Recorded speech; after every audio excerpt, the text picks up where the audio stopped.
Frida Kahlo was born on July 6, 1907, in Coyoacán, Mexico. She was the daughter of a German photographer and a deeply spiritual Mexican mother. A child of contrasts, of color and shadow. At just 6 years old, she was struck by polio. The illness left her right leg thinner and weaker. But Frida never accepted pity. She wore long skirts to hide her leg and challenged boys in sports and mischief. Already, she was breaking expectations. She once said, "I am not sick. I am broken, but I am happy as long as I can paint." At 18, her life changed forever. A steel handrail pierced her body in a violent bus crash. Her spine, pelvis, and ribs shattered. Months in bed, her body broken, her dreams paused. But in that stillness, something awakened. She began to paint. The ceiling above her became her first canvas. Mirrors were placed above her bed, so she could paint herself. Because she knew, no one understood her pain like she did. From that pain, a fierce voice emerged. It would never be silenced.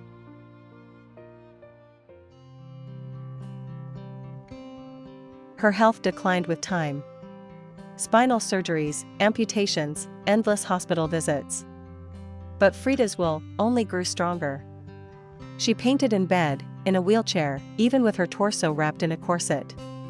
She turned her suffering into surrealism, her sorrow into symbolism.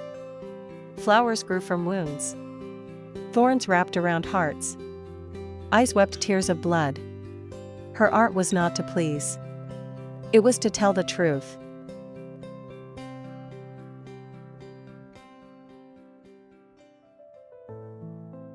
In 1929, she married Diego Rivera, the famous Mexican muralist. He was 20 years older. A revolutionary, an artist, a force of nature. They were both fire. Their marriage was filled with passion, betrayal, reconciliation, and chaos. Frida once called it 2 accidents in my life. The bus and Diego. They hurt each other deeply. But their souls were bound by art, by struggle, and by love. Even in the pain, Frida painted. Especially in the pain.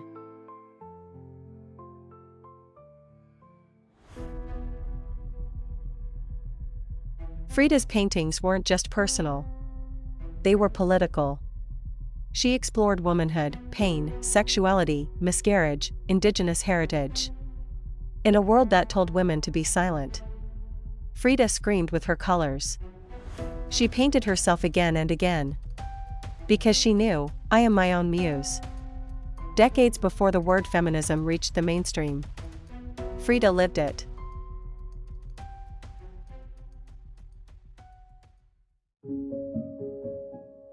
Frida Kahlo passed away in 1954. At only 47. But her story only just began. Her home, the Blue House, became a museum. Her art now lives in the world's greatest galleries.